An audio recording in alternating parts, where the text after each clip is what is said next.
Alright, update. Malapit na. Dito nakalagay sa gilid yan.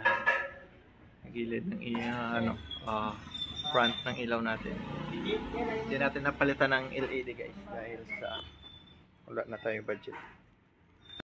Hindi sa baba yung mga sakit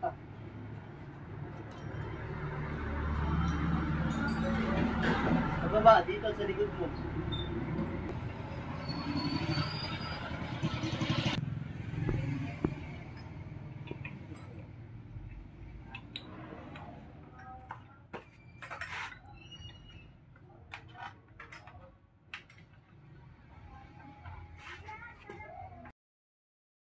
Light check guys, ito yung pinaka-penetrada.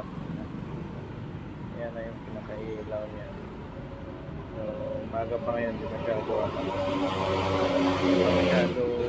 maliwanag. Pero malapa na.